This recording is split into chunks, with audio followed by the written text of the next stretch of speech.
Ele passou 5 anos em coma, cercado por máquinas e silêncio, até que uma menina pobre, que ele nunca viu antes, tocou sua mão. Naquele instante, ele acordou e com ele, acordou também uma verdade que muitos tentaram enterrar. Quem é essa criança? E por que, ao abrir os olhos, ele chamou o nome de uma filha que ninguém sabia que existia? O quarto 309 do Hospital Monte Azul era um lugar silencioso demais para quem carregava tantas histórias interrompidas. Ali, há 5 anos, repousava o corpo imóvel de Elias Andrade, um dos empresários mais influentes do país, mergulhado num coma profundo desde um acidente de carro cuja causa nunca foi totalmente esclarecida.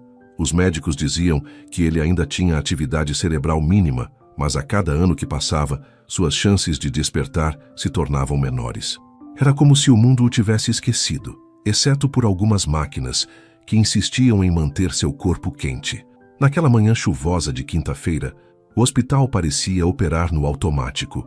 Enfermeiras cruzavam os corredores com seus olhares cansados, estagiários trocavam frascos de soro sob a luz fria dos corredores e as visitas de rotina eram feitas sem emoção. Ninguém esperava surpresas. Ninguém imaginava que o dia começaria como todos os outros, mas terminaria com as certezas viradas do avesso. Na recepção, uma menina magra de no máximo 8 anos observava atentamente os funcionários. Seus cabelos desgrenhados pingavam de chuva e ela apertava um casaco velho contra o corpo para se proteger do frio. Trazia nos olhos um olhar decidido e antigo demais para sua idade. O nome dela era Lia. Ninguém reparou muito quando ela passou pelos seguranças. Ela era pequena, ágil e soube se misturar entre os visitantes. Seus pés descalços não faziam barulho. Parecia saber exatamente onde ir, como se um mapa invisível estivesse desenhado dentro de si. Subiu as escadas até o 3º andar, atravessou o corredor mais estreito do setor fechado e parou diante da porta com a placa Elias Andrade, Unidade de Cuidados Especiais. Com o coração batendo forte no peito, ela girou a maçaneta devagar. A porta estava destrancada. O quarto tinha cheiro de antisséptico e silêncio.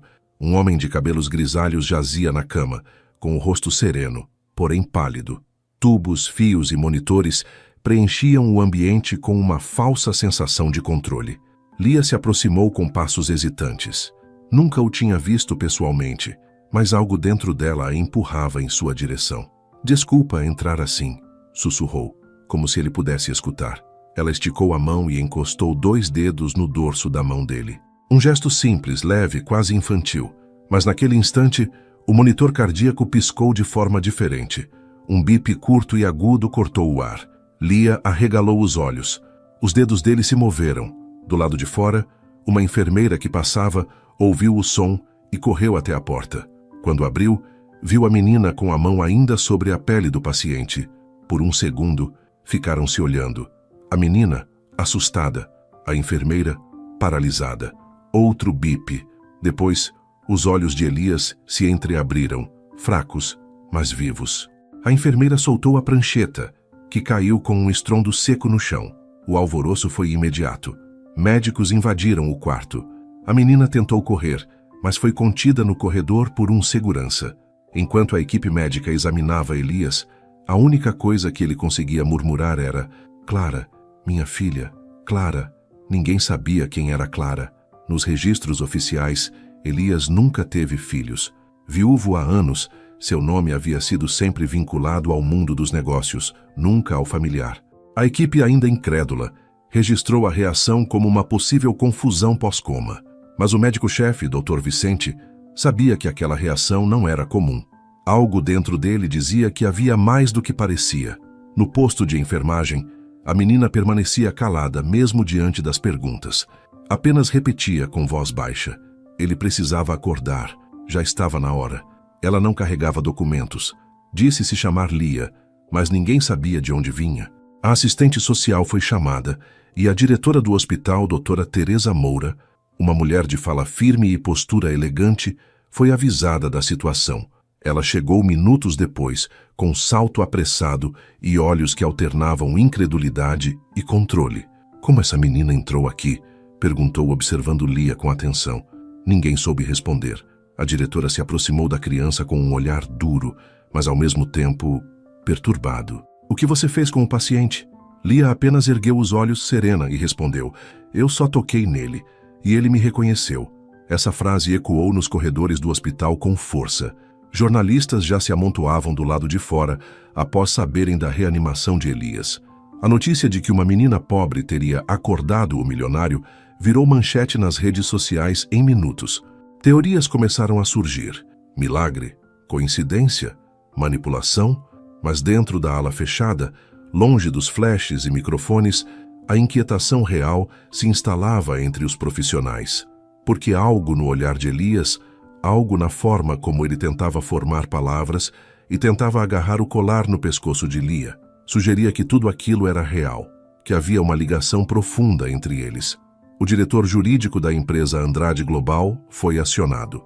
A imprensa especulava se o retorno de Elias causaria mudanças na administração, hoje liderada por seu irmão, Renato Andrade, que não escondia a surpresa, nem o incômodo. Renato foi um dos primeiros a visitar Elias após a notícia, mas o encontrou cercado por médicos.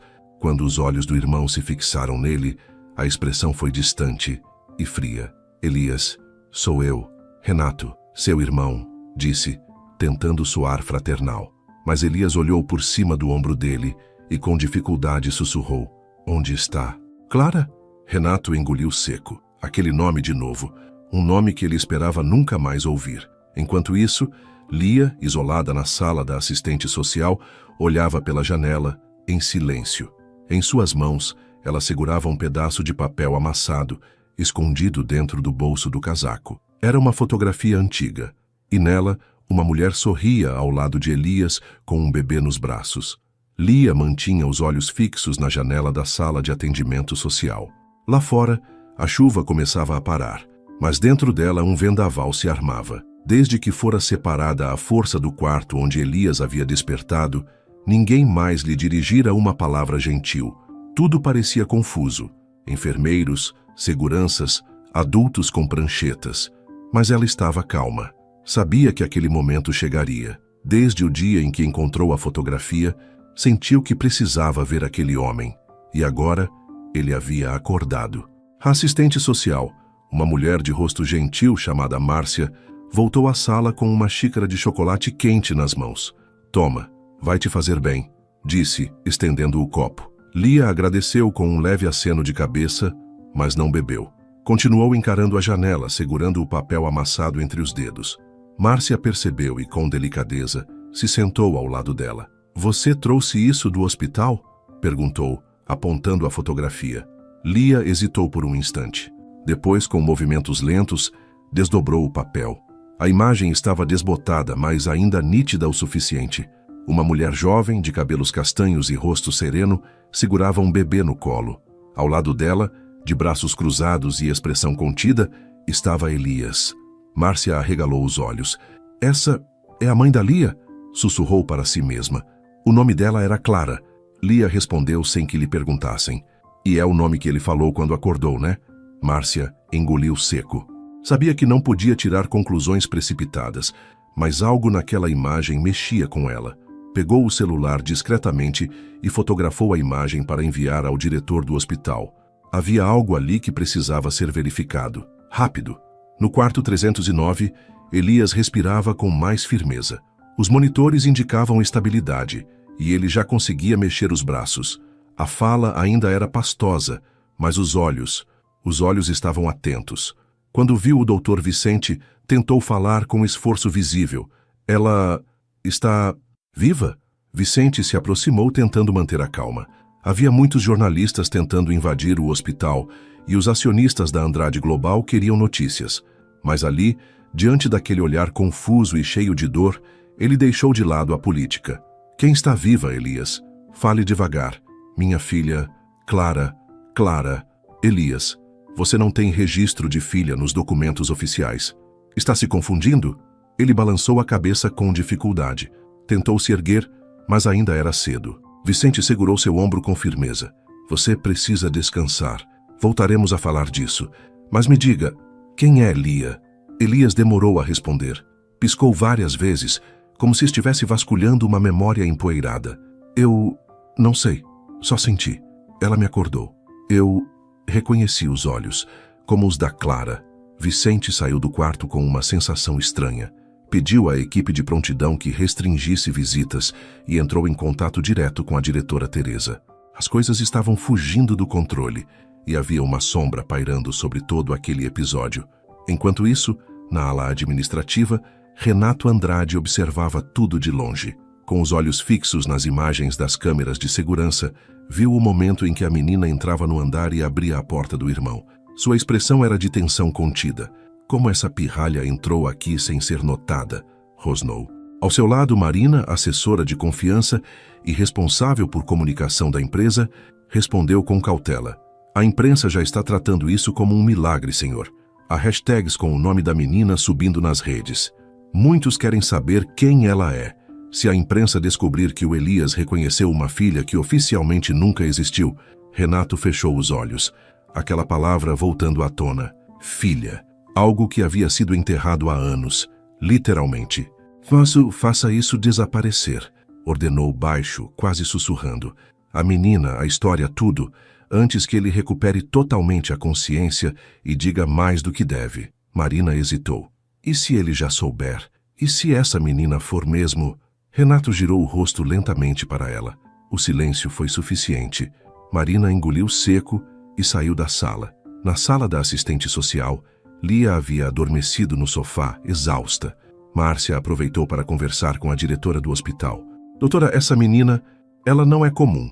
Elias falou o nome da mãe dela quando despertou. E há essa foto. Teresa olhou a imagem com frieza. Seus olhos endureceram. Clara. Murmurou como se fosse um nome que não ouvia há décadas. Isso não é possível, essa mulher morreu. A senhora a conheceu? Conheci. E sei que se isso for verdade, temos um escândalo maior do que podemos suportar.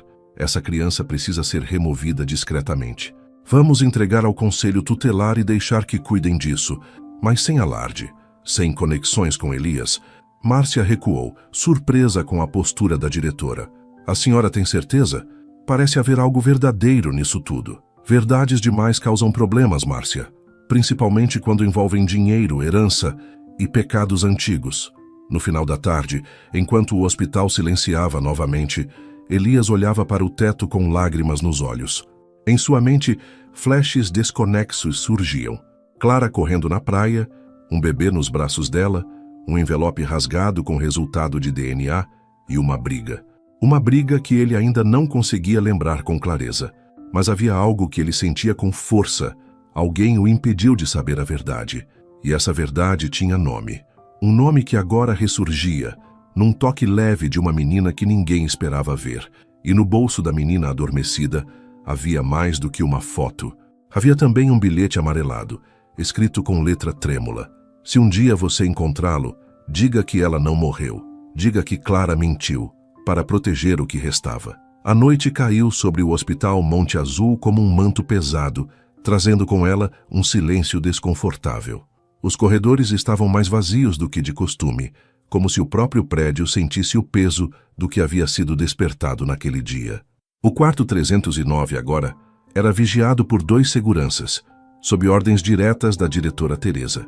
Elias ainda estava fraco, mas cada minuto acordado trazia de volta fragmentos de uma memória que muitos preferiam que continuasse enterrada.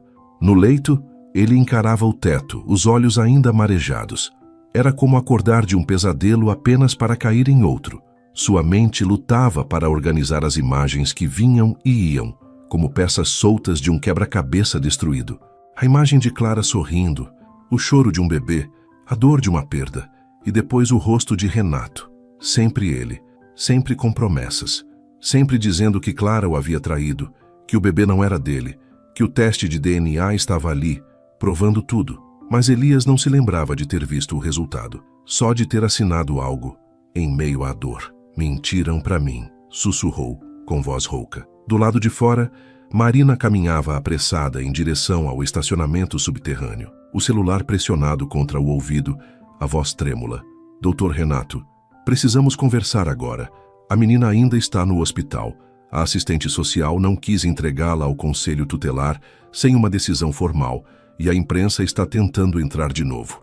Segure essa criança longe do meu irmão e descubra quem mais sabe sobre a história da tal Clara. Se essa menina for mesmo filha dele, pode colocar tudo a perder. E se ele já souber?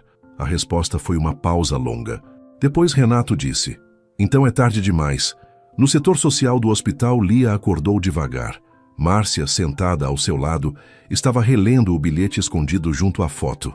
Havia algo naquela letra, naquela mensagem, que não lhe saía da cabeça. Clara mentiu para proteger o que restava. O que restava de quê? De quem? Lia, me conta uma coisa, disse ela com gentileza. De onde veio essa foto? A menina apertou os lábios. Não confiava em todos os adultos. Mas Márcia havia lhe oferecido algo raro. Escuta. E então respondeu: eu encontrei no fundo de uma caixa que estava com a minha avó. Ela ficava escondida dentro do armário, num envelope com o nome da minha mãe escrito. Eu nem sabia que tinha pai. E a sua mãe, ela está viva? Lia assentiu. Mas ficou doente. Muito. Antes de morrer, minha avó disse que eu precisava achar o homem da foto. Disse que ele era meu pai, mesmo que ninguém acreditasse, e que ele estava dormindo, num lugar com cheiro de remédio.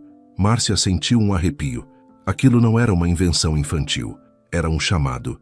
E por dentro, começou a duvidar das ordens de cima. No quarto 309, Dr. Vicente voltava para mais uma avaliação. Sentou-se ao lado da cama, observando o olhar firme de Elias, ainda que cansado. O empresário estava lúcido, mesmo que debilitado. Elias, você precisa me contar o que lembra. Ninguém entende por que você disse aquele nome. Clara. E por que reconheceu a menina? Elias respirou fundo. Seus olhos marejaram. Eu a amava, Clara. Era a única mulher que me olhava como homem, não como patrimônio. Quando ela engravidou, foi o momento mais feliz da minha vida. Mas algo aconteceu. O que houve? Meu irmão, ele disse que ela me traiu, que o filho não era meu. Me mostrou papéis, mas eu estava perturbado. Minha mãe havia morrido há pouco tempo. Clara chorava. Dizia que era mentira, que tudo era armação. E então, ela desapareceu. Desapareceu? Elias assentiu com dificuldade. Ninguém mais a viu. E Renato disse que ela fugiu com outro homem, que me enganou. Mandou enterrar tudo. Literalmente. O bebê, disseram que morreu no parto. Eu não vi o corpo. Só assinei documentos. Vicente se inclinou. Você quer saber a verdade? Quero. Preciso. Porque eu vi nos olhos daquela menina, os olhos da Clara. Enquanto isso, no escritório da diretora Teresa, Marina entrava com expressão urgente. Doutora, a assistente social não está colaborando. Ela não quer liberar a menina. E agora mais uma coisa. Uma repórter está rondando o prédio. Disse que recebeu uma denúncia anônima sobre a existência de uma herdeira oculta. Teresa massageou a têmpora. A pressão crescia. Quem vazou isso? Não sabemos. Mas se essa história sair, os acionistas vão exigir teste de DNA. E aí, doutora? Perdemos o controle. Não, disse ela, firme. Ainda não perdemos. Escute bem. Prepare uma remoção da menina para o abrigo municipal amanhã cedo, sob pretexto de acolhimento. Ninguém mais deve falar com ela. E retire a assistente social do caso. Inventem um afastamento. Ela está emocionalmente envolvida. Marina assentiu, tensa. Sabia que estavam mexendo com algo grande demais. Naquela madrugada, Márcia digitou um e-mail no celular, hesitante. Era curto, direto. Com poucos cliques, anexou a foto e o bilhete escaneado. E escreveu: se ainda houver alguém que queira justiça, essa menina precisa de proteção. Eles vão tentar silenciá-la. A verdade está acordando. Ela não assinou e não mandou de sua conta. Mas a mensagem foi enviada para o único advogado que, há anos, havia denunciado irregularidades na Andrade Global e perdido o caso por falta de provas, Dr. Samuel Lira. No hospital, Lia voltou a dormir. E Elias, agora mais consciente, pedia a Vicente: quero ver essa menina de novo. Preciso falar com ela, antes que alguém a tire de mim. E na escuridão do corredor, um par de olhos observava por trás de uma porta entreaberta. Renato, imóvel, em silêncio. Sabia que o tempo dele estava se esgotando. O sol ainda nem havia tocado os prédios do centro quando o celular de Márcia vibrou sobre a mesinha da cozinha. Ela não era de checar mensagens tão cedo, mas algo a fez olhar. A tela exibia apenas uma notificação. Mensagem enviada com sucesso. Era o envio anônimo da noite anterior. A assistente social se sentiu dividida entre medo e alívio. Sabia que tinha atravessado uma linha invisível. Não era mais só uma profissional. Agora, era também testemunha. No hospital, os primeiros corredores começavam a ser limpos, as luzes acesas uma a uma, e a rotina dava sinais de que voltaria ao normal. Mas no terceiro andar, tudo estava longe de normal. O quarto 309 agora contava com um agente de segurança parado à porta e uma folha de controle com os nomes autorizados a entrar. Elias Andrade continuava estável, mas sua presença ali, consciente, era um incômodo para muita gente. Na enfermaria ao lado, doutora Teresa Moura terminava de redigir um ofício com letras firmes. Nele, determinava o afastamento imediato da assistente social Márcia Campos, alegando envolvimento emocional com paciente menor e conduta não alinhada aos protocolos da instituição. Ela não titubeou ao assinar. Sabia que quanto mais rápido calasse as vozes curiosas, mais tempo ganharia para lidar com a verdadeira ameaça. Lia. Providencie o transporte da menina para o abrigo central hoje ainda, ordenou a secretária. E quero um relatório assinado pelo setor jurídico, garantindo que ela não tem nenhum vínculo oficial com Elias. Vamos encerrar isso antes do meio-dia. No refeitório dos funcionários, Márcia tomava seu café em silêncio. Já havia notado olhares estranhos. Pessoas que antes a cumprimentavam com leveza, agora desviavam. Um clima de silêncio cauteloso a envolvia, como se todos soubessem de algo e temessem. Quando foi chamada à sala da direção, já pressentia o golpe. Márcia, a senhora está sendo afastada temporariamente até a apuração de condutas inadequadas, anunciou um representante jurídico da diretoria com um sorriso cínico. Pedimos que entregue seu crachá e se retire da instituição ainda hoje. Ela não discutiu. Apenas guardou seus pertences e saiu. Mas antes de ir embora, parou no setor infantil onde Lia ainda dormia, num colchão improvisado. A garota parecia tranquila, mas Márcia sabia. Aquilo era a calma que antecedia a ruptura. Ajoelhou-se ao lado da menina e tocou seu ombro. Lia, acorde. É importante. A menina piscou, ainda sonolenta. Vão te tirar daqui, disse Márcia com voz firme. Ainda hoje. Eles querem te esconder. Você precisa lembrar. Confie no nome Samuel Lira. Ele vai te ajudar. Quem é ele? Alguém que já enfrentou essa gente antes. Se alguém perguntar, diga que precisa falar com ele. Repita isso. Promete? Lia assentiu, confusa, mas obediente. Márcia então entregou à menina uma folha dobrada com cuidado. Esconda isso. E só entregue ao advogado certo, entendeu? Lia segurou a folha com força. E Márcia se despediu, sabendo que poderia ser a última vez que se viam. Saiu pela porta lateral, determinada a continuar ajudando de fora, mesmo que isso custasse sua carreira. Enquanto isso, no quarto 309, Elias tentava se sentar sem ajuda. O corpo, ainda fraco, não acompanhava à vontade, mas sua mente estava mais desperta. Dr. Vicente se aproximou com uma expressão sóbria. Elias, recebi ordens para reduzir suas visitas e filtrar tudo que chega até você. Alegam preocupação médica, mas a verdade é outra. Estão com medo do que você possa lembrar. Elias encarou o médico com firmeza. Já me tiraram tempo demais, agora quero nomes. Quero ver documentos. E quero ver a menina. A menina será transferida ainda hoje para um abrigo. Isso não pode acontecer. Eu sei, mas tudo está sendo feito por fora dos protocolos. Eles não querem que você descubra quem ela é ou de quem é filha. O empresário fechou os olhos, como se buscando forças. Então falou. Eu lembro de Clara me dizendo que alguém a perseguiu, que queria calá-la, que ela não confiava em Renato. Ela estava com medo. Disse que, se algo acontecesse com ela, eu devia procurar por uma carta. Uma carta que ela escondeu, mas eu nunca encontrei. Vicente se surpreendeu. Uma carta? Ela escreveu uma verdade, mas sumiu antes que eu pudesse ler. E agora essa menina aparece com uma foto, e meu nome nos olhos dela. No térreo, uma van social do abrigo já aguardava na entrada dos fundos do hospital. 2 agentes acompanhavam o processo como se fosse algo burocrático. Marina assinava a liberação, fingindo neutralidade, mas no fundo sabia que havia ultrapassado uma linha sem volta. A menina será encaminhada por segurança, justificou a recepcionista. Questões familiares sensíveis. Por favor, registre como transferência assistencial. Lia foi acordada e conduzida até a saída. Trazia nas mãos uma pequena mochila e, escondido no bolso interno, o envelope com a carta de Clara.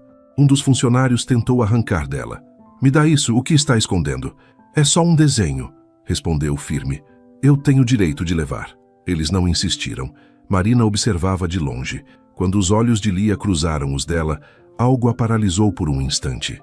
Aquela expressão era familiar, e por uma fração de segundo se perguntou: e se for mesmo filha dele? No corredor do hospital, Elias sentiu uma pontada no peito, uma agitação inexplicável. "Estão levando ela embora", murmurou com os olhos fixos na porta. Dr. Vicente se levantou imediatamente e saiu às pressas em direção à recepção. Mas quando chegou, a van já havia partido. Lia havia desaparecido mais uma vez.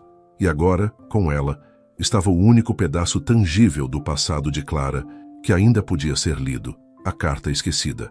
A van social que levava Lia para o abrigo municipal cruzava a cidade ainda sob o céu encoberto. Sentada no banco de trás, a menina mantinha o olhar fixo na janela, os dedos apertando o bolso interno da mochila onde escondia a carta.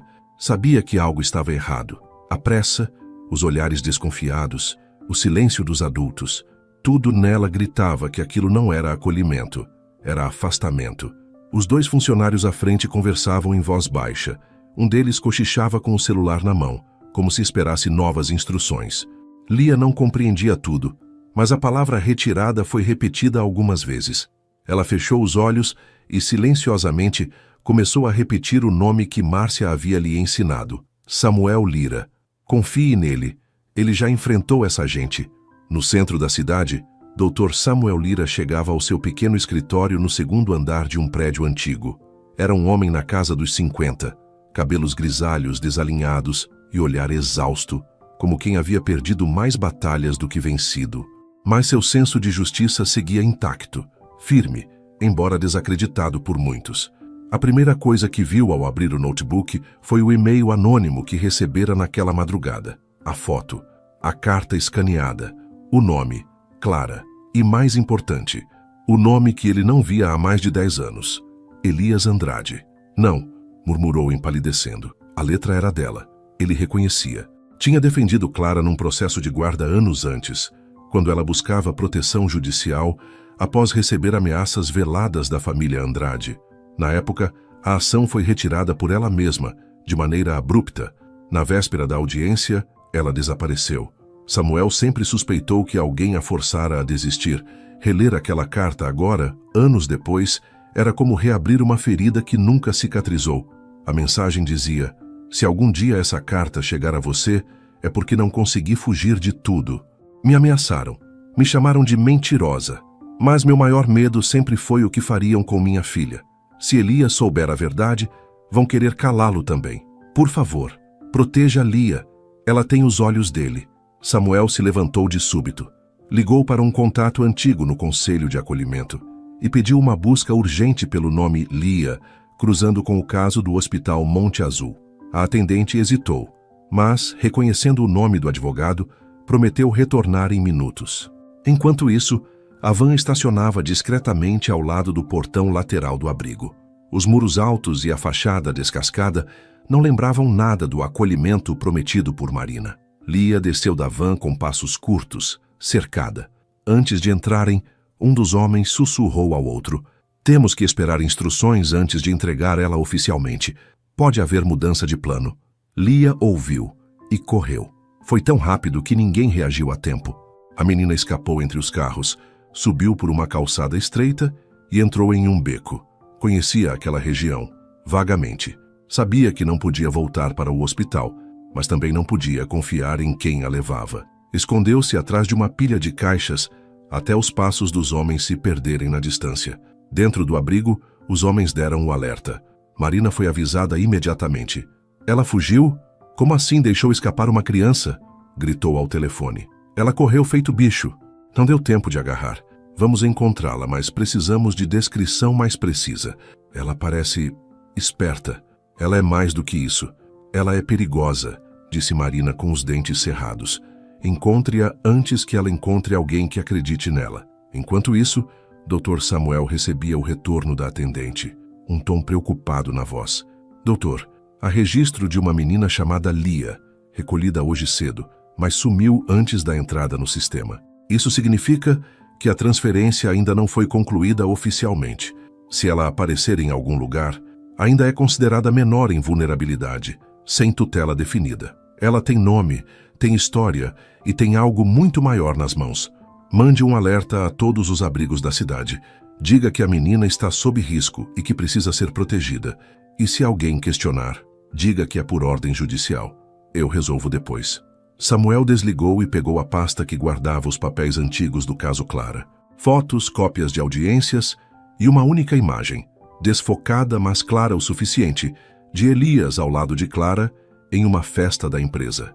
Ele sabia que se metia outra vez numa guerra que nunca terminou, mas dessa vez havia uma vida pequena no meio, e um homem, outrora inconsciente, acordando com fome de verdade. Na sede da Andrade Global, Renato assistia aos noticiários com um olhar sombrio. As matérias sensacionalistas falavam do milagre que acordou o magnata.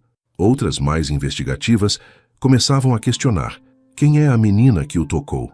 Os boatos sobre herança, disputa e filha perdida voltavam a circular, agora com mais força. Precisamos resolver isso antes que a história ganhe rosto e nome, disse a Marina. O advogado Samuel Lira está envolvido. Recebeu a carta. Não sabemos como, respondeu ela tensa. Renato andou em círculos, respirando pesado. Ele era o advogado da Clara. Eu devia ter terminado isso quando tive a chance. E o Elias? Está prestes a lembrar de tudo. E se ele souber que eu escondi aquela carta... Renato parou. Por um instante, a máscara de controle se quebrou. Seu rosto ficou sombrio. Ache a menina e faça o que for necessário. Com discrição. Na calçada de uma rua comercial, Lia observava um pequeno centro comunitário onde crianças brincavam. Faminta, sentou-se num degrau encostada em sua mochila. Tirou o envelope com a carta e ficou olhando para ele, em silêncio. Foi quando uma mulher de jaleco passou e, vendo sua expressão, parou. Você está bem, querida? Lia hesitou. O nome vinha à mente, como um mantra. Então respondeu com coragem. Eu preciso ver um advogado. O nome dele é Samuel Lira. Você conhece? A mulher não conhecia, mas prometeu perguntar. E enquanto caminhava até o posto, Lia repetia para si: eu não vou deixar eles esconderem a verdade. Naquele instante, do outro lado da cidade, Samuel entrava no Hospital Monte Azul, com o papel da carta em mãos e um nome firme na garganta. Quero falar com Elias Andrade. Agora. A entrada principal do Hospital Monte Azul, naquela manhã, já estava lotada de jornalistas. O nome de Elias Andrade voltava a circular nas manchetes, não por uma nova aquisição empresarial, mas por algo que a mídia chamava de milagre. Ainda sem imagens da misteriosa menina, os noticiários se dividiam entre especulações e versões conflitantes. Mas dentro do hospital, as paredes escondiam verdades mais antigas do que os boatos. Dr. Samuel Lira entrou com passos firmes.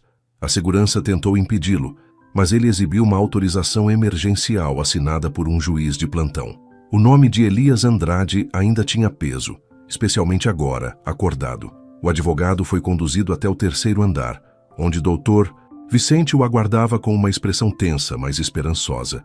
Ele está lúcido, ainda debilitado, mas reconhece nomes, lugares e tem lembranças voltando. Lentamente, Samuel assentiu, segurando o envelope com firmeza. Preciso de 10 minutos a sós com ele. Vai encontrar um homem que está tentando costurar os pedaços da própria vida. E isso, disse Vicente apontando para a carta, talvez seja o último fio que faltava. O advogado entrou no quarto 309, sem alarde. Elias estava acordado, sentado com a ajuda de travesseiros. Ao vê-lo, seus olhos se estreitaram. Algo no rosto de Samuel ativou uma lembrança antiga. Eu conheço você, disse Elias, com dificuldade. Conhece sim, respondeu Samuel com voz contida. Eu fui o advogado da Clara, quando ela pediu proteção judicial. O nome caiu como uma pedra no ar. Elias se endireitou com esforço. Os olhos ficaram úmidos. Ela morreu. Samuel hesitou. Depois respondeu com a calma de quem escolhe cada palavra. Não sei, mas acredito que sim. E mesmo assim, ela deixou isso para você. Estendeu o envelope. Elias o pegou com mãos trêmulas. Demorou a abrir. Quando leu as primeiras linhas, a respiração se alterou. Reconheceu a letra, a forma como ela chamava meu amor com ternura. As frases seguintes foram como tiros. Me disseram que você me odiava, que me acusava de traição, mas você nunca viu os exames. Foi tudo escondido. Seu irmão, sua diretora, sua família, me caçaram como inimiga. Eu não fugi. Fui forçada. As lágrimas de Elias caíram sobre o papel. Ele terminou de ler em silêncio. Por um longo tempo, não disse nada. Samuel apenas aguardou. Ela estava grávida de mim, e eu deixei ela sozinha. Você foi enganado, disse Samuel, com firmeza. Eles te isolaram, mostraram documentos falsos, e quando ela tentou te proteger, foi silenciada. Agora sua filha está viva e está sendo caçada. Lia, murmurou Elias. É ela, não é? É. Elias fechou os olhos com força. Um tremor percorreu seu corpo. Eles ainda têm poder, doutor. Eles não vão deixar barato. Por isso estou aqui. Já entrei com um pedido de guarda provisória em seu nome. Se conseguirmos encontrá-la, ela estará legalmente sob sua proteção até que a verdade seja julgada. Elias respirou fundo. Então ache ela, antes que façam com ela o que fizeram com a mãe. Do outro lado da cidade, Lia continuava escondida na pequena sala dos fundos do centro comunitário, comendo um pedaço de pão doado por uma voluntária. A mulher que a acolheu, Dona Sônia, não fazia ideia do tamanho da história que envolvia aquela menina. Só sabia que ela estava com medo, mas não pedia esmola nem chorava. Pedia um advogado, um nome, um rosto. Sônia, então, ligou para uma antiga amiga que trabalhava em fóruns da cidade. Ela anotou o nome Samuel Lira e prometeu encontrar um contato. O mundo começava a se mover ao redor da menina, lentamente, como peças de um tabuleiro. No hospital, Marina entrou às pressas na sala de Renato Andrade. O advogado entrou, falou com Elias e entregou a carta. Renato levantou-se com raiva. Que carta? A de Clara. Aquela que ela escreveu antes de sumir. Elias leu. Renato socou a mesa com força. Maldita seja aquela mulher. E agora essa criança? Onde está? Ainda estamos procurando, mas temos um problema maior. Um juiz deferiu um pedido de guarda emergencial. A menina está, a partir de agora, sob proteção legal de Elias. Renato ficou em silêncio por alguns segundos. Depois pegou o telefone. Ligue para o nome que você sabe. Diga que agora é questão de herança. Se essa menina for reconhecida como filha, a presidência da Andrade Global muda de mãos e nós seremos varridos. E o que exatamente quer que eu diga? Renato a encarou com olhos frios. Que achem a menina antes que o advogado a encontre e que façam o que for preciso, mas sem deixar rastros. No final da tarde, o hospital recebia um comunicado oficial. Elias Andrade assumia legalmente, sob decisão judicial, a guarda provisória de uma menor chamada Lia Andrade, até que os exames de DNA fossem realizados. Dr. Vicente levou o documento até o quarto. Elias o recebeu com um suspiro. É pouco, mas é um começo. Agora ela só precisa saber disso. E precisa chegar viva até mim, completou Elias com a voz baixa. No centro comunitário, Lia dormia encolhida, com o papel da carta de Clara junto ao peito. Do lado de fora, um carro preto estacionava devagar. Um homem de paletó escuro desceu com calma, observando o prédio. Ele sabia exatamente o que procurava. E enquanto o céu escurecia, a história que tantos tentaram enterrar começava a respirar de novo, pela voz de uma criança, pelo toque de uma menina. O motor desligado não fazia barulho. As luzes do carro preto permaneceram acesas por apenas 2 segundos antes de se apagarem.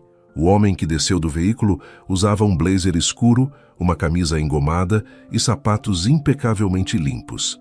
Destoava completamente do bairro em que acabara de estacionar. Mas ele não parecia se importar com o contraste. Sabia exatamente o que estava fazendo ali. Olhou para o pequeno prédio do Centro Comunitário Santa Clara, leu a placa enferrujada com desdém e consultou rapidamente o visor do celular. Uma foto tremida de Lia, tirada ainda no hospital, exibia o rosto franzino da menina, os olhos atentos demais para alguém da sua idade. O homem deslizou o dedo na tela, apagando a imagem com um toque. Depois, pôs o celular no bolso e atravessou a rua com calma. Dentro do centro, Dona Sônia arrumava armários de roupas doadas quando ouviu a campainha. Olhou pelo vidro da janela e viu o homem. Por instinto sentiu um desconforto. Aquela aparência não combinava com nenhum dos voluntários que costumavam passar por ali. Pois não? Disse ela, abrindo apenas uma fresta da porta. Boa tarde. Sou assistente de um programa social novo da prefeitura. Estamos fazendo visitas para localizar crianças em situação de rua que foram recentemente retiradas de locais não autorizados. Sônia o analisou com desconfiança. Tem crachá? O homem sorriu. Tirou um documento qualquer do bolso, sem deixá-la olhar de perto. Tudo regularizado. Na verdade, recebemos um aviso de que uma menina chamada Lia esteve por aqui. Não se preocupe, não é para punição. Só queremos levá-la a um abrigo mais estruturado. Estranho, respondeu Sônia, porque eu liguei para uma amiga que trabalha no fórum e ela me disse que um advogado está procurando essa menina e que ela está sob proteção da justiça. A expressão do homem mudou sutilmente. O sorriso sumiu. Já isso pode ser confusão. A senhora sabe como são essas histórias. A menina pode estar em risco. O risco, pelo que me disseram, é tirar ela daqui. Antes que o homem insistisse, Sônia fechou a porta e correu. Foi até a salinha dos fundos onde Lia dormia enrolada em uma manta e a acordou com um leve toque no ombro. Filha, tem alguém lá fora perguntando por você. Diz que é da prefeitura, mas eu não acredito. Lia abriu os olhos num segundo. Estava alerta. Ele tem um carro preto? Tem. Ele não é da prefeitura. Como você sabe? Porque eles me querem longe do meu pai. Eu preciso achar o advogado. O nome dele é Samuel. Samuel Lira. Sônia respirou fundo. Pegou o telefone, ligou para a amiga no fórum mais uma vez e, em minutos, conseguiu um número. Dr. Samuel atendeu do outro lado com a voz tensa. Ela está aqui? Perguntou ele sem rodeios. Está, mas tem um homem lá fora dizendo que veio buscá-la. Não entregue. Tranque as portas. Estou a caminho com um oficial da justiça.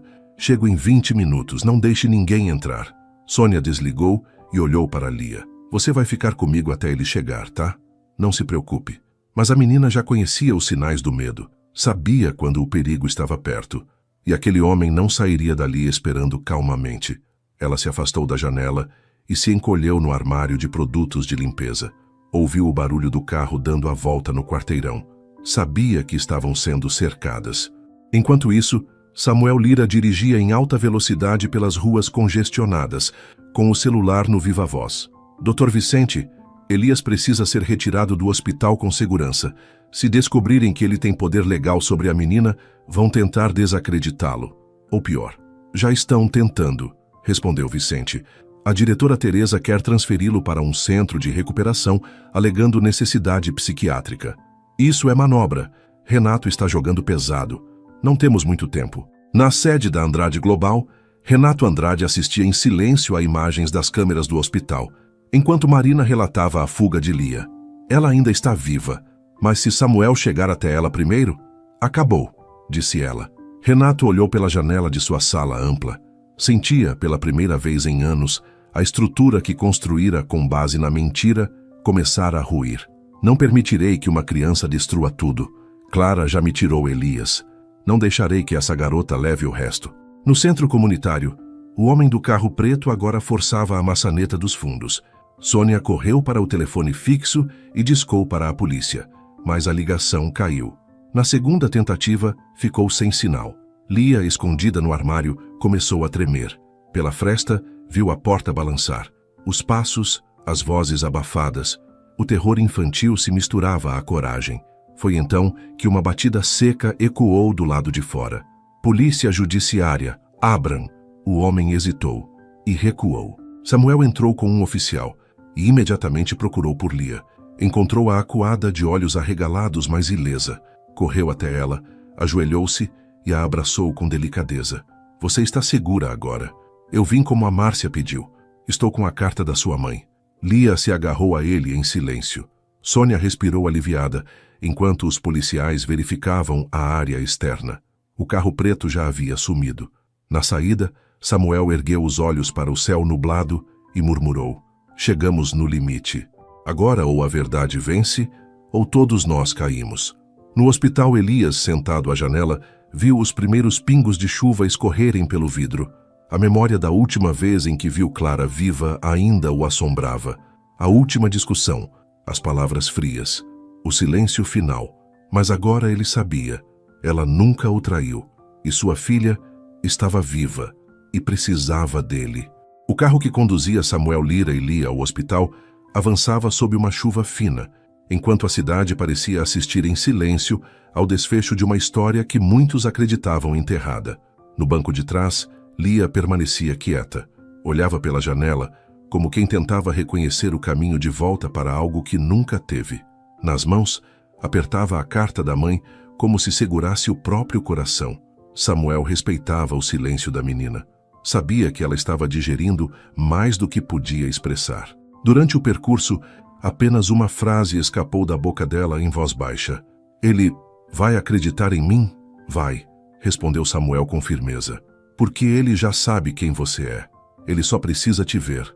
No hospital, Elias Andrade insistia em caminhar pelo quarto. Tinha retirado os tubos, dispensado parte da medicação e exigido liberdade para respirar fora da cama. Dr. Vicente tentou contê-lo, mas compreendia sua angústia.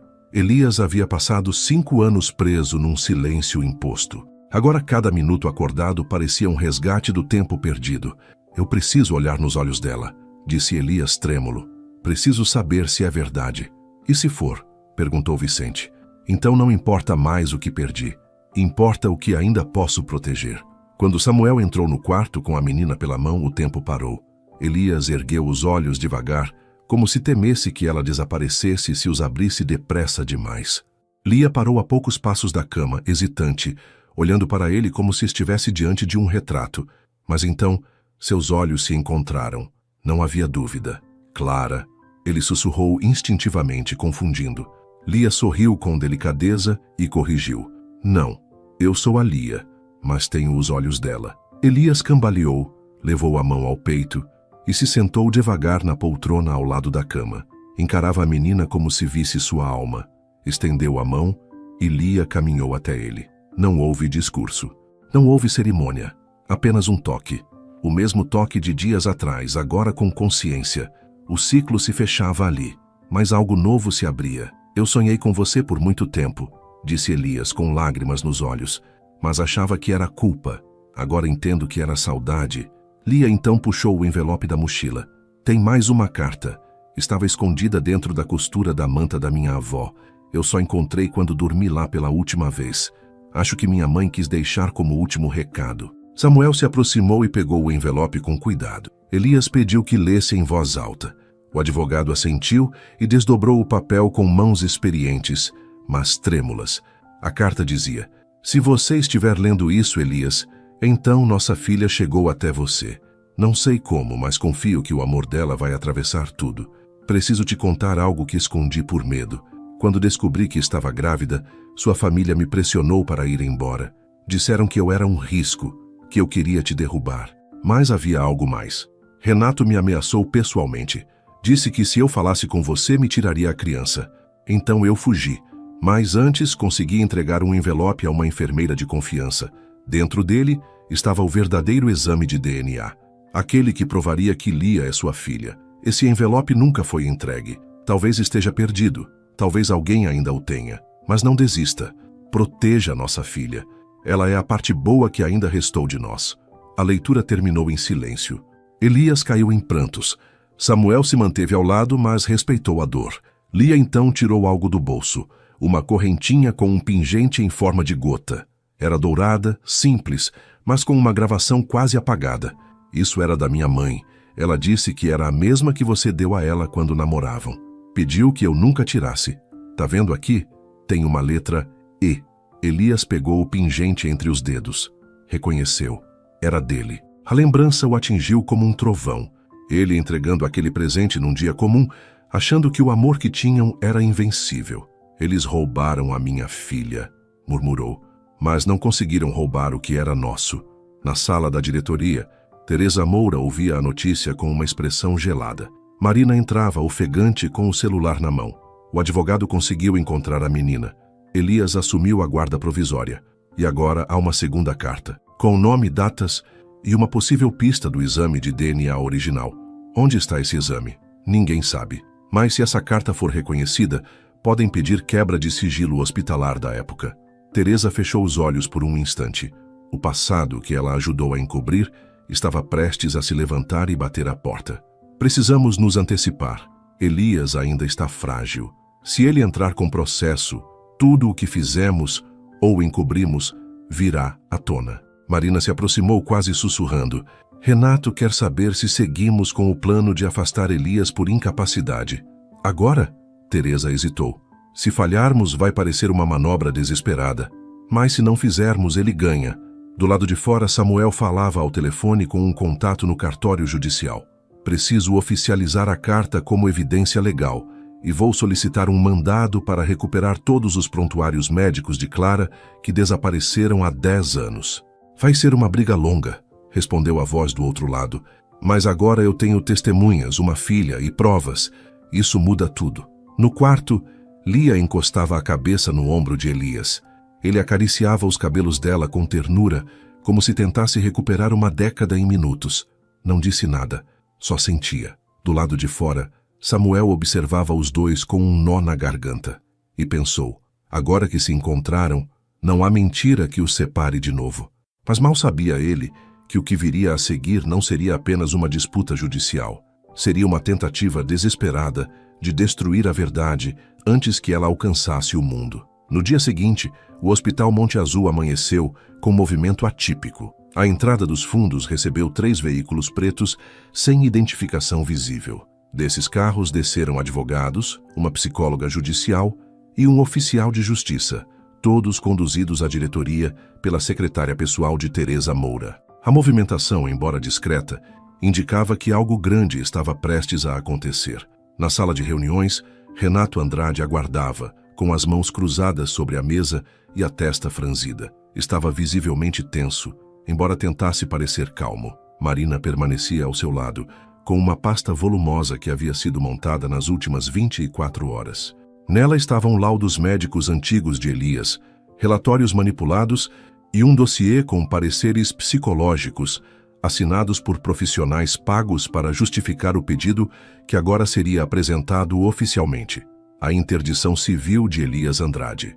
Temos que agir antes que ele consiga reconhecimento oficial da paternidade, disse Renato, olhando para os demais. Se esse DNA sair, a empresa, os bens e o controle da Andrade Global caem nas mãos dessa menina. A única maneira de proteger tudo é provar que Elias não está em plena sanidade. Teresa hesitou por um segundo. Sabia que estavam ultrapassando um limite perigoso, mas já estavam comprometidos demais para recuar. O juiz já está aguardando o parecer preliminar. Assim que o relatório for entregue, a liminar pode ser assinada no mesmo dia. Enquanto isso, no quarto 309, Elias conversava com Lia e Samuel. A relação entre pai e filha começava a florescer com gestos pequenos, o toque nas mãos, as palavras trocadas em voz baixa, os olhares carregados de reconhecimento. Não era preciso muito, só o tempo, que agora precisava ser conquistado. Eu nunca quis desaparecer de você, filha, disse Elias com emoção. A vida me foi roubada por quem mais confiava. Eu sei, respondeu Lia. A vovó dizia que o tempo cobra a verdade, e ela disse que um dia você ia acordar e lembrar de tudo. Samuel interrompeu com cautela. Elias, preciso te informar que fontes confiáveis me alertaram que um pedido de interdição foi protocolado ontem à noite. Alegam instabilidade emocional e possível incapacidade cognitiva após o coma. Elias olhou para ele sem surpresa. Renato não vai aceitar perder. Ele vai tentar me destruir antes que a verdade me devolva o que é meu. A boa notícia, continuou Samuel, é que com a carta de Clara e a guarda provisória de Lia, temos base para contestar a interdição. Mas precisamos agir rápido. Vão tentar provar que você está delirando e que essa menina não passa de uma coincidência manipulada. Do lado de fora, Dr. Vicente recebeu a notificação formal assinada pelo oficial. O documento informava que Elias Andrade seria avaliado por uma equipe psiquiátrica nomeada pela Justiça, naquele mesmo dia, a pedido do irmão mais velho e sócio majoritário da empresa. Vicente leu o texto com incredulidade. Isso é uma armação, murmurou. Mas não posso impedir. Se barrar a equipe, a diretoria me afasta por obstrução judicial. Tomando coragem, bateu à porta do quarto. Elias, temos um problema. Minutos depois, o quarto foi tomado por 3 pessoas. Uma psicóloga, um psiquiatra e um estagiário, todos enviados pelo tribunal. Pediram que Lia se retirasse durante a avaliação. Elias recusou inicialmente, mas acabou aceitando. Não queria alarmá-la ainda mais. As perguntas foram incisivas, disfarçadas de neutras. O senhor acredita que esta menina é mesmo sua filha? O senhor já teve alucinações desde que acordou? Tem registros desse exame de DNA que o senhor alega que foi escondido? Elias manteve a postura firme, mas era nítido que o objetivo deles não era investigar e sim provocar. Tentaram induzi-lo ao erro, fazendo referência a memórias confusas e sugerindo que ele poderia estar criando narrativas compensatórias por conta da culpa. Ao final da entrevista, a psicóloga guardou os papéis, agradeceu com formalidade e saiu em silêncio. Elias respirou fundo e encarou Samuel. Eles já vieram com a decisão pronta. Mas a gente ainda tem uma carta na manga, disse Samuel. Se conseguirmos localizar a enfermeira mencionada por Clara na segunda carta, e se ela confirmar que entregou o envelope a alguém no hospital, temos um fio para puxar. Alguém impediu essa verdade de chegar até você. Enquanto isso, no subsolo do hospital, Marina vasculhava arquivos antigos. Havia recebido ordens diretas de Renato para eliminar qualquer pista do exame original mencionado na carta de Clara. Abriu gavetas, pastas e, por fim, encontrou um envelope com a identificação Paciente Clara A. Meirelles, 2013, resultados cruzados, confidencial. Quando abriu, ficou pálida. Era o exame. O resultado trazia a compatibilidade genética clara entre Elias Andrade e a recém-nascida registrada como Lia Meirelles Andrade. Meu Deus, isso existe, murmurou. Ela hesitou. Sabia o que aquele papel significava. Era o fim da farsa, o fim da segurança, o início de um escândalo que arruinaria não só Renato, mas todos que o ajudaram, inclusive ela. Guardou o documento de volta na pasta, sem destruir. Pela primeira vez, sentia que estava do lado errado. No fim da tarde, o resultado da avaliação psiquiátrica chegou. O relatório usava palavras como delírios afetivos, confusão emocional e declínio funcional pós-trauma. Recomendava que Elias fosse afastado de qualquer decisão judicial até nova avaliação neurológica. Samuel leu o laudo com os punhos cerrados. Isso é uma sentença. Querem te impedir de ser pai, Elias. Não porque se preocupam contigo, mas porque sabem que, se te deixarem falar, o império deles cai. Elias pegou a carta de Clara sobre o colo, respirou fundo e disse: então vamos falar, e vamos gritar se for preciso. No corredor, Vicente surgia apressado com um papel em mãos. Achei o nome da enfermeira. Ela foi demitida 1 mês depois da internação da Clara, mas deixou um endereço no prontuário. Está vivo e é real. Samuel sorriu. Então temos um destino. E pela primeira vez desde que Lia apareceu, Elias sentiu que tinha uma arma real nas mãos.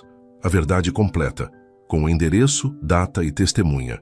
Mas enquanto isso, do alto da Andrade Global, Renato observava a cidade pela janela, com o telefone colado ao ouvido. Se essa enfermeira aparecer, vocês sabem o que fazer. O endereço era simples. Rua das Oliveiras, número 213, Jardim das Fontes, um bairro modesto na periferia da cidade. A casa era pequena, de paredes gastas e portão baixo, mas com um jardim bem cuidado. Flores em vasos improvisados davam vida à fachada silenciosa. Dr. Vicente havia conseguido a informação através de registros médicos antigos e discretamente repassou a Samuel Lira, sabendo que o tempo era crucial. No banco de trás do carro, Lia olhava pela janela com os olhos apertados, como se tentasse reconhecer algo. Ao seu lado, Elias mantinha o olhar fixo na frente, firme, mas cansado. A viagem fora autorizada mediante ordem judicial de acompanhamento médico, um resquício de autonomia antes que a interdição tivesse força legal. Se ela realmente guardou o que Clara confiou, murmurou Samuel ao volante, teremos nas mãos a chave que pode derrubar todo o castelo de mentiras da Andrade Global. Elias não respondeu, apenas segurou a mão de Lia com delicadeza. O toque já dizia tudo. Não era mais sobre dinheiro, empresa ou vingança. Era sobre proteger o que restava da mulher que ele amava e da filha que ele nunca teve a chance de criar. Do outro lado da cidade, Marina assistia, através de câmeras de vigilância internas, à movimentação no hospital. O envelope com o verdadeiro exame de DNA estava guardado agora em sua bolsa pessoal. Ela sabia que havia cruzado uma linha ao não destruí-lo, mas algo dentro dela pesava mais que o medo. A verdade. Eu não sou como eles, sussurrou para si mesma. Renato, por sua vez, já havia acionado seu plano. 2 homens de confiança foram enviados discretamente até o endereço da antiga enfermeira, com ordens claras: evitar que ela falasse. Eles não sabiam o que ela sabia, mas sabiam que bastava uma palavra para desmoronar tudo. Quando o carro de Samuel estacionou na calçada da casa 213, Elias hesitou por um instante. Lia apertou sua mão. A gente vai saber, pai. Foi a primeira vez que ela o chamou assim. Elias olhou para ela como se o mundo parasse por um segundo. Respirou fundo e tocou a campainha. A porta foi aberta por uma senhora de cabelo preso, olhar cansado, mas atento. Os anos haviam passado, mas Dona Nair ainda carregava em si a postura de quem já cuidou de muita gente. Ela olhou para Elias, depois para Lia, e seus olhos se encheram d'água. Eu sabia que esse dia ia chegar. A senhora é Nair Fernandes? Perguntou Samuel. Sim. E vocês são pai e filha, não são? Nair os convidou para entrar, e a sala simples foi tomada por um silêncio carregado. No sofá, Elias mal conseguia manter o controle. A senhora conheceu Clara? Conheci. Cuidei dela quando foi internada. Eu sabia que havia algo errado desde o começo. Ela não era uma mulher qualquer. Tinha medo, mas tinha dignidade. E amava essa menina mais do que tudo. Lia se sentou no chão, próxima ao colo da mulher. Minha mãe falava da senhora. Que a única pessoa que não mentiu foi você. Nair sorriu com tristeza. Ela me deu um envelope lacrado e me pediu que entregasse ao Elias, mas no mesmo dia fui afastada. Me disseram que Clara havia fugido. Depois recebi uma carta anônima com ameaças. Diziam para não me envolver. E eu fiquei em silêncio. A senhora ainda tem esse envelope? Perguntou Samuel esperançoso. Nair se levantou devagar, foi até o armário no corredor e voltou com uma caixinha de madeira. Abriu, retirando um envelope envelhecido, selado com fita adesiva e escrito com letra firme.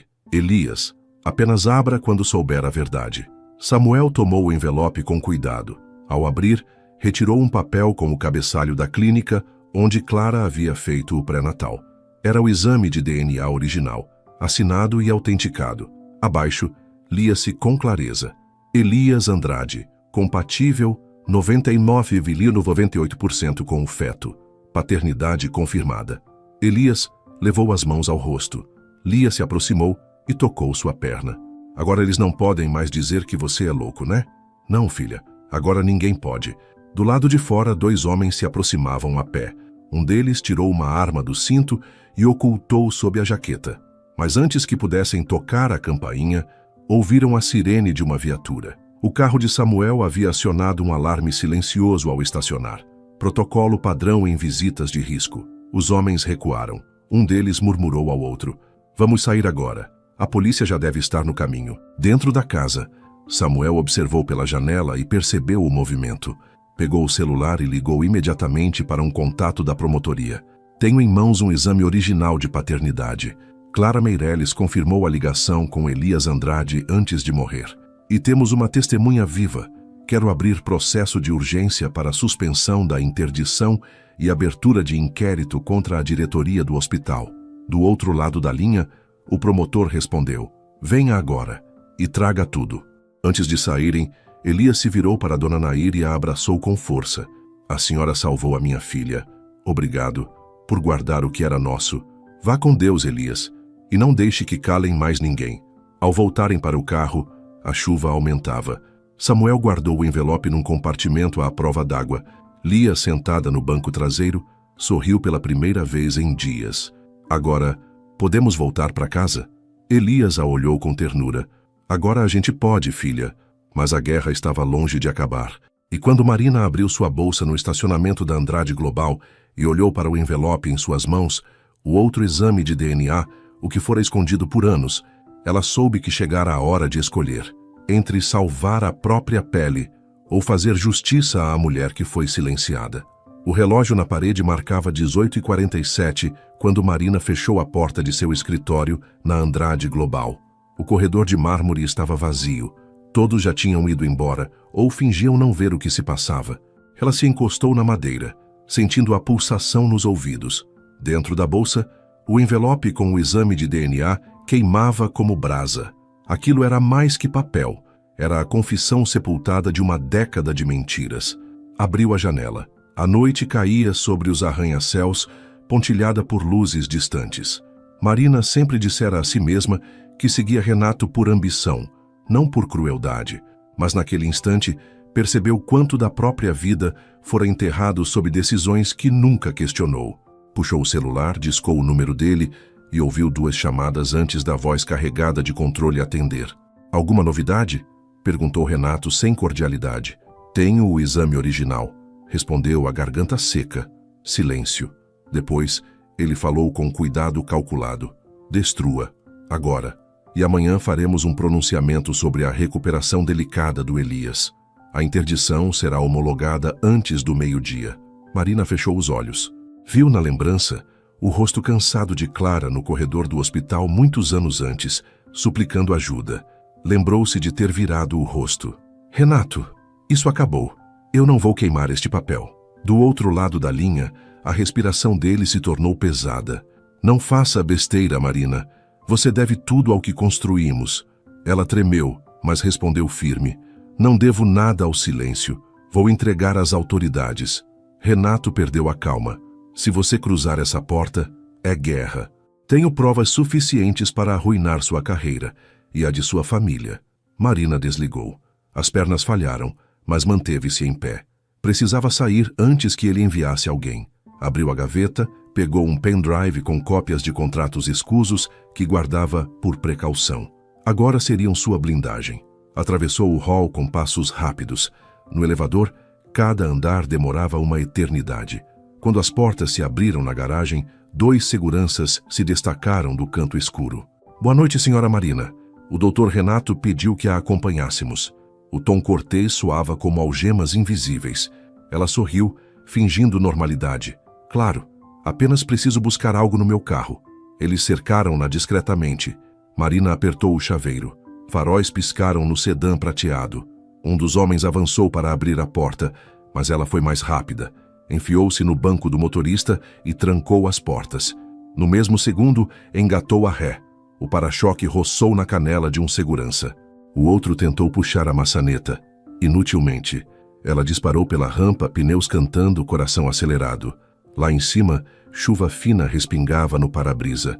Marina pegou a via expressa rumo ao Fórum Central, onde Samuel Lira aguardava com o promotor de plantão para protocolar o exame que recuperara com Elias.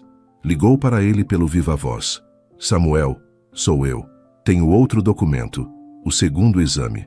Estou há 15 minutos. Renato tentou me impedir. Dirija com cuidado. Há viaturas comigo. Quando chegar, entraremos juntos com tudo no sistema. Depois não haverá como eles suprimirem as provas." Marina inspirou fundo. Pela primeira vez, sentiu algo próximo à paz. No hospital, Elias e Lia descansavam em um quarto improvisado de ala particular, protegido por ordem judicial, concedida horas antes graças ao exame entregue por Nair. Dr. Vicente acabara de lhes trazer chá quente quando o celular vibrou com o aviso de Samuel. "Marina está vindo com a peça que faltava.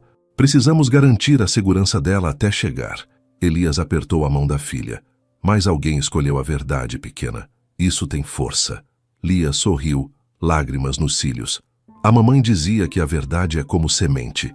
Pode ficar enterrada, mas um dia rompe o chão."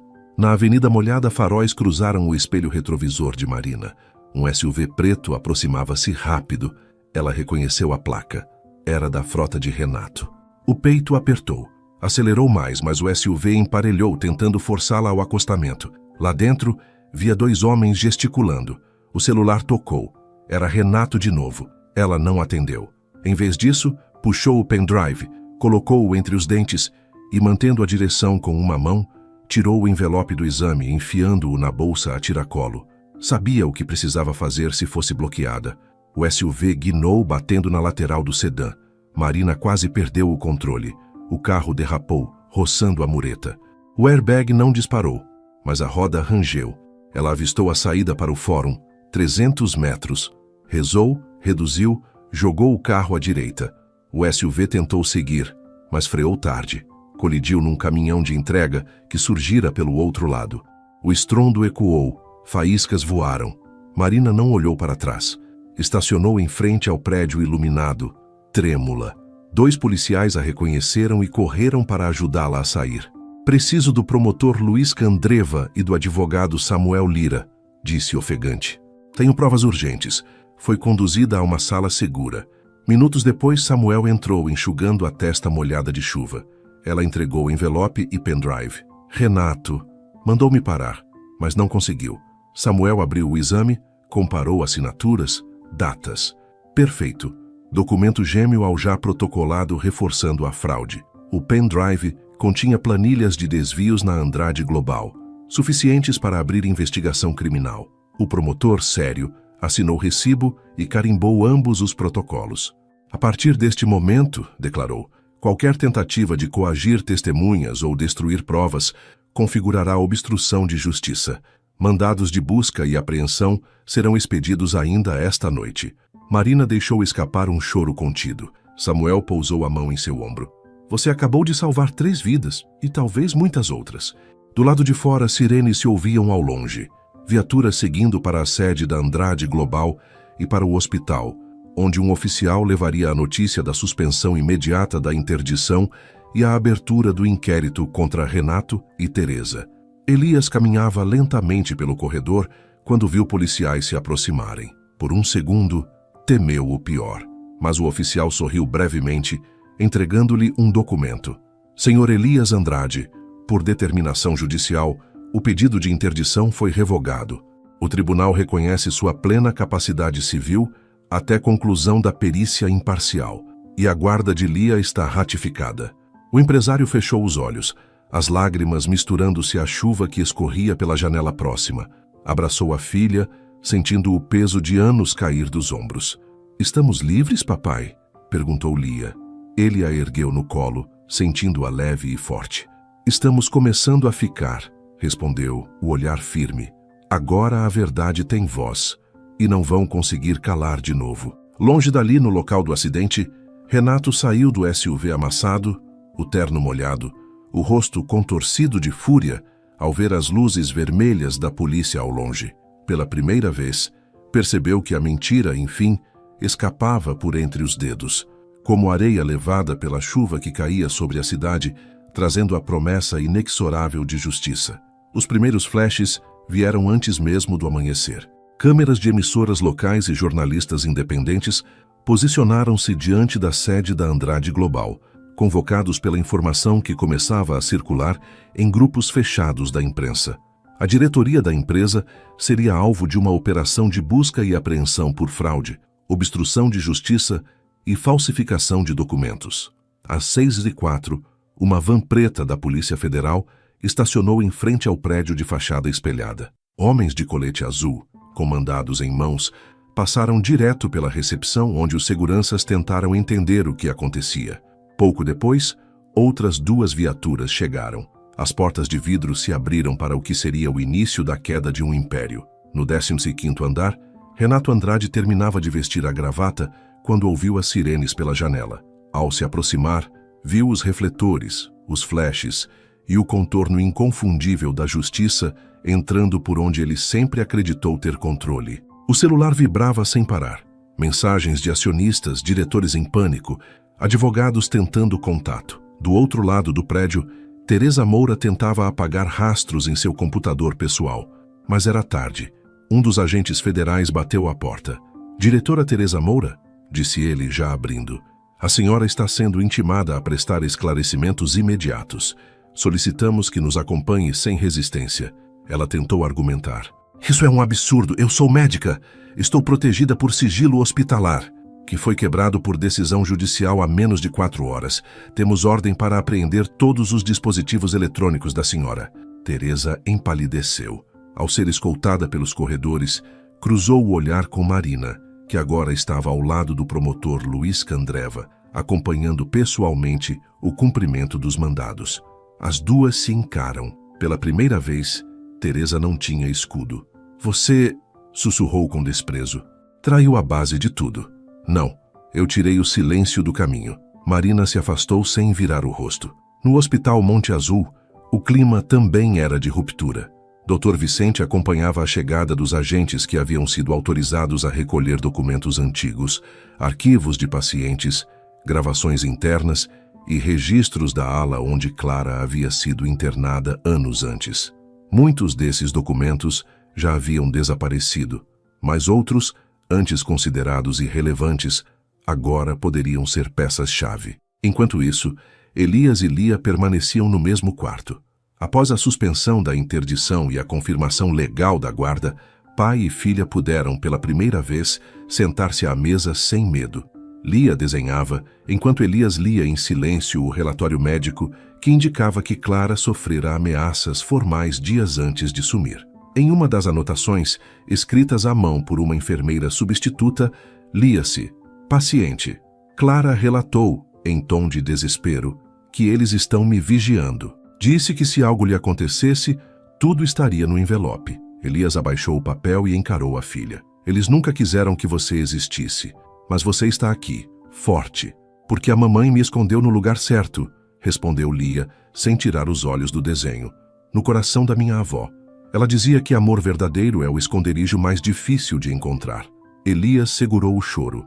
Lia estava certa.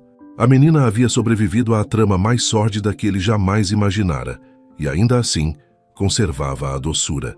No início da tarde, a coletiva de imprensa foi convocada na sede do Ministério Público. O promotor Luiz Candreva, ladeado por Samuel Lira e Marina, apresentou as provas públicas. 2 exames de DNA autenticados que haviam sido omitidos por membros da diretoria hospitalar e por figuras administrativas da Andrade Global. Uma carta escrita por Clara Meireles, desaparecida em circunstâncias nunca esclarecidas, e registros que comprovam a tentativa de silenciar tanto a mãe quanto a filha da menor Lia Andrade. Os jornalistas tomaram nota, gravadores acesos, flashes disparando. Samuel, ao ser questionado sobre Elias, declarou: o senhor Elias Andrade nunca foi louco. Foi vítima de uma conspiração familiar com o intuito de retirá-lo do controle da empresa e impedir o reconhecimento de sua filha legítima. Ele está lúcido, consciente e determinado a reconstruir o que lhe foi tirado. As redes sociais explodiram.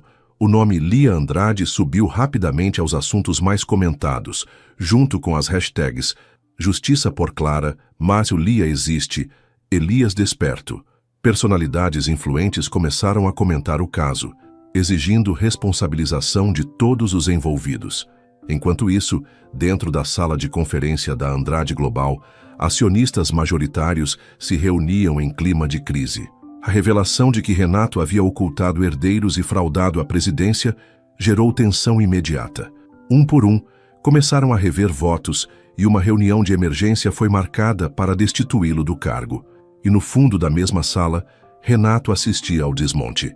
Como um rei vendo os muros do castelo ruírem, soube naquele instante que nada mais o protegeria.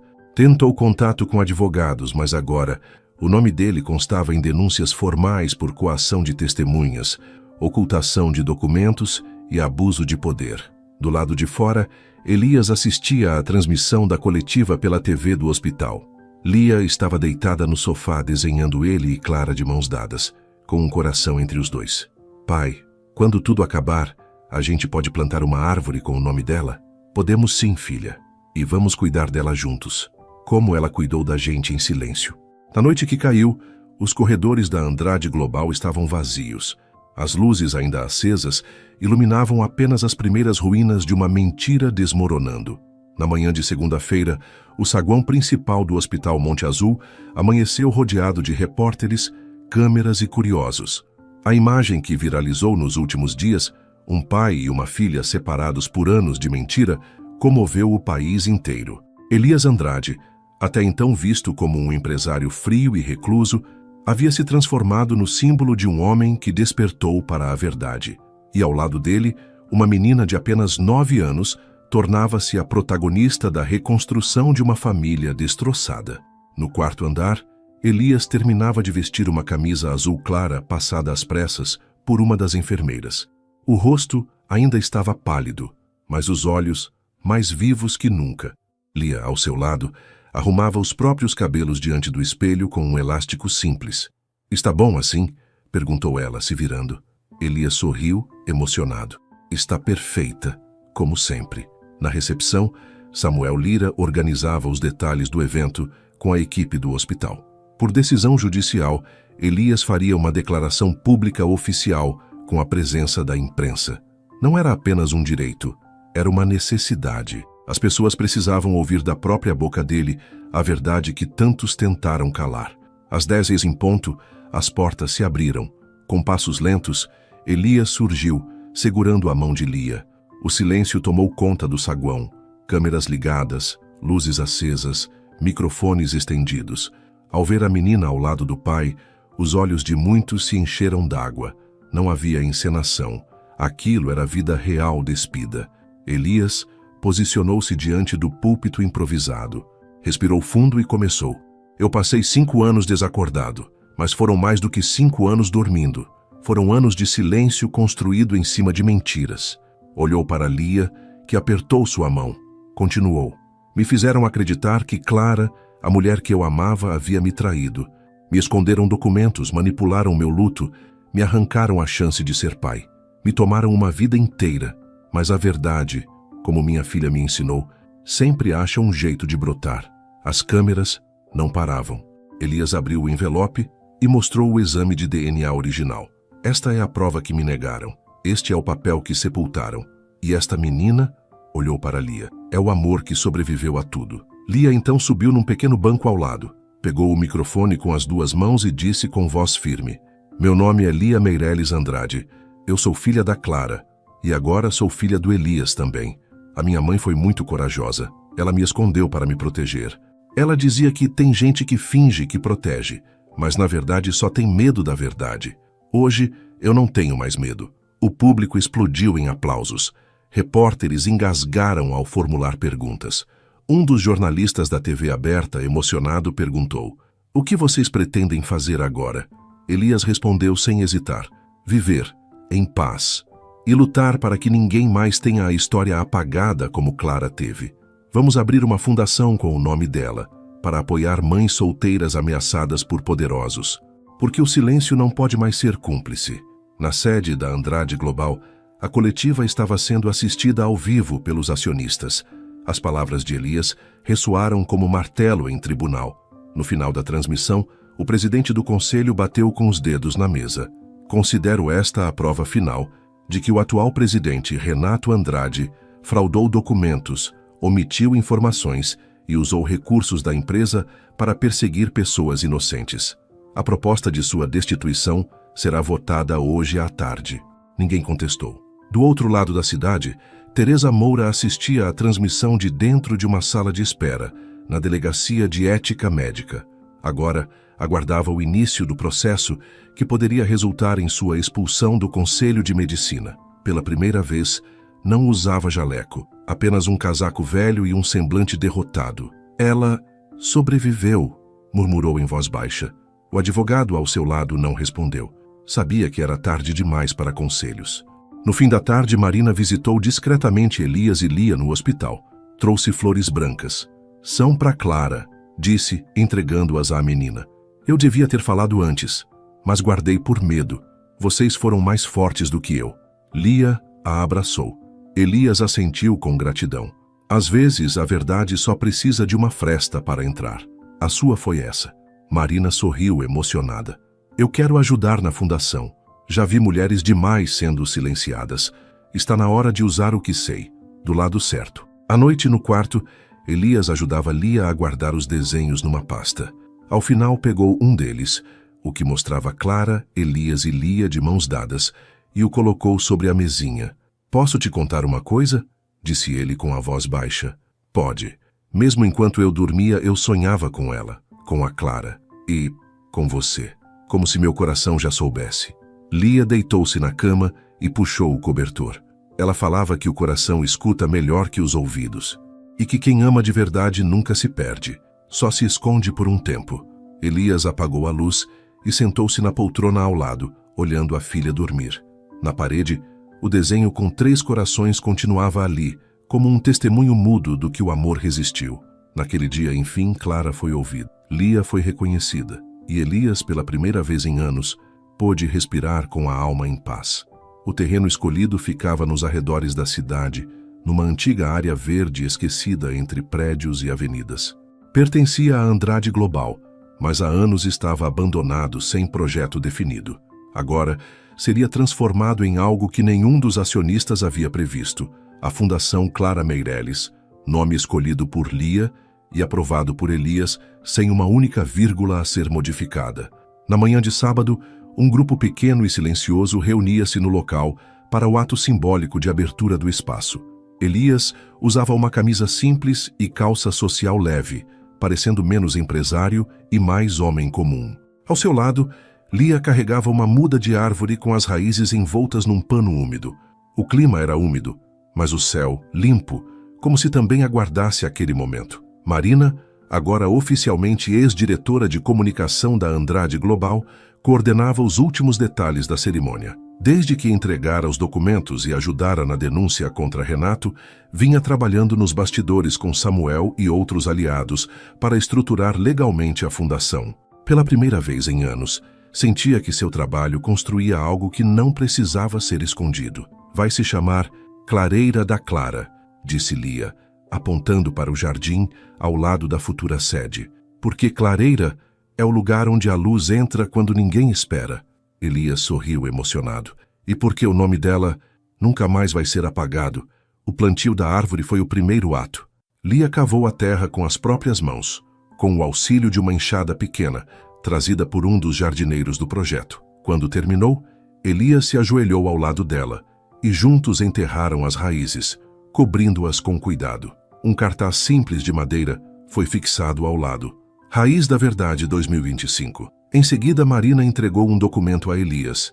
Ele abriu, leu em silêncio e então olhou para Samuel, que havia acabado de chegar. "O que está acontecendo?" perguntou o advogado. "A última parcela de ações da Andrade Global ainda estava no meu nome, mesmo durante a interdição. Renunciei formalmente a elas", explicou Elias, entregando o documento. "Essa área, essa fundação, tudo o que for gerado aqui, não será mais vinculado ao império da empresa. Vai ser independente, totalmente livre." Samuel sorriu, surpreso e orgulhoso. "Isso vai enfurecer o conselho." "Que se enfureçam", respondeu Elias. "Já fizeram fortuna demais vendendo silêncio. Agora é hora de transformar o que ficou em algo que fale, que proteja, que ilumine." Enquanto isso, no Fórum Central, o processo de dissolução da diretoria fraudulenta da Andrade Global se encaminhava para os capítulos finais. Renato não apareceu mais publicamente desde o dia da coletiva de Elias. Seus advogados tentavam um acordo que reduzisse os danos, algo quase impossível diante das provas reunidas. Teresa Moura, por sua vez, enfrentava a cassação de seu registro profissional e já respondia por omissão dolosa em processos criminais. Marina, arrolada como testemunha-chave, agora era protegida por medida judicial, mas agia publicamente em apoio às vítimas. A cidade acompanhava tudo com atenção, mas para Elias, nada daquilo importava tanto quanto as manhãs com Lia, que agora frequentava uma escola próxima e fazia amigos com facilidade surpreendente. Ou as noites em que ela pedia que ele lesse histórias para dormir, e o silêncio do passado dava lugar à presença construída dia a dia. Na primeira reunião interna da fundação, Marina apresentou os primeiros dados. "Já temos 23 mulheres cadastradas para receber apoio jurídico gratuito, além de 5 crianças em situação de risco sendo acolhidas. Temos 3 psicólogas voluntárias, 1 educador e 2 assistentes sociais." "E a primeira história publicada?" perguntou Elias. "Vai sair amanhã no nosso site. A história da Clara, completa, com os documentos, com a carta, com a foto da Lia no hospital. A verdade dela será contada por ela mesma, do começo ao fim, e nunca mais será apagada." Lia sorriu. Depois apontou para um canto do salão ainda vazio. "Ali vai ser minha biblioteca." "Biblioteca?" Elias riu. "É, quero fazer uma sala com livros para crianças que não têm casa." A mamãe dizia que o livro era um jeito de fugir sem correr. Elias segurou as lágrimas. Marina se emocionou. "Podemos chamar de Sala da Clara, e que tal?" Lia concordou com entusiasmo.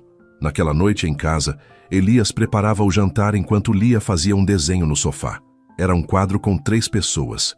Ele, Clara e lia, num campo aberto. No topo escrevia em letras grandes: "Nós ficamos juntos, mesmo quando o mundo tentou nos afastar." "Saki", disse ela, erguendo o desenho, "você acha que a mamãe sabe que a gente tá bem?"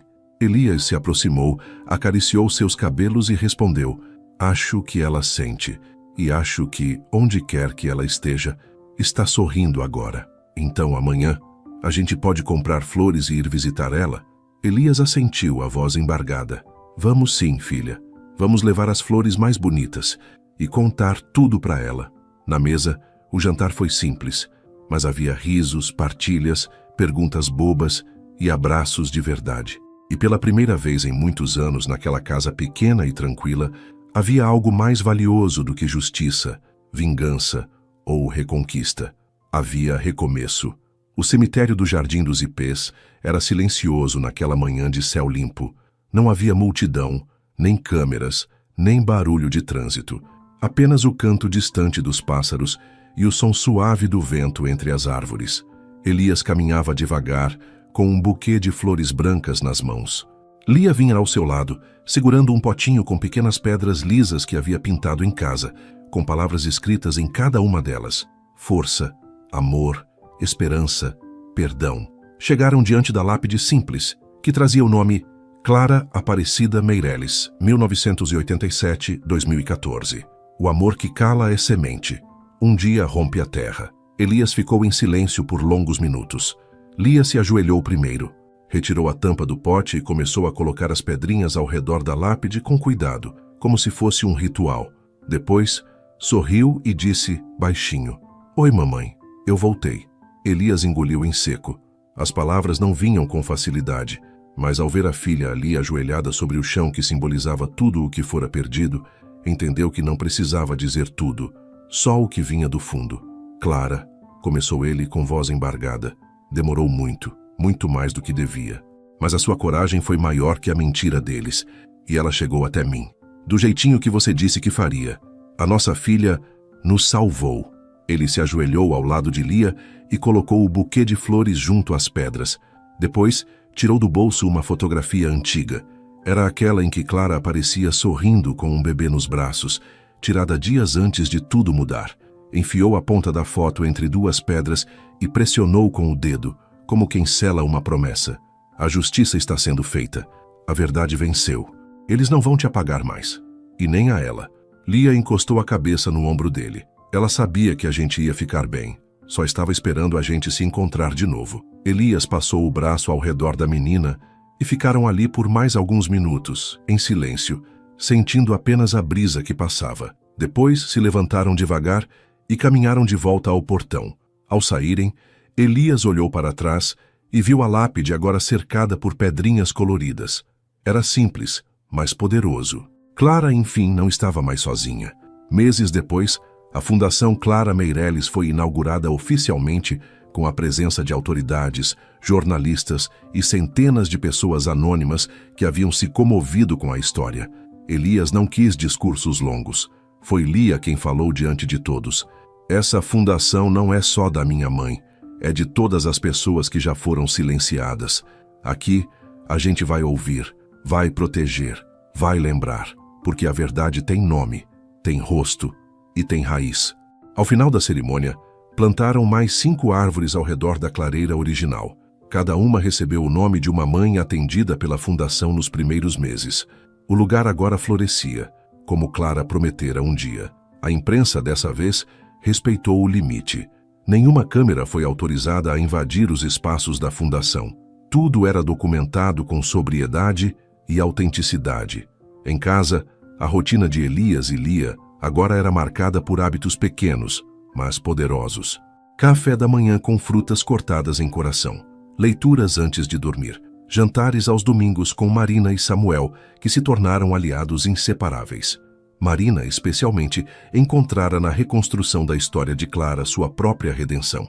Era ela quem agora coordenava a equipe da biblioteca infantil Sala da Clara, onde Lia escolhia os livros que seriam lidos toda semana para as crianças acolhidas.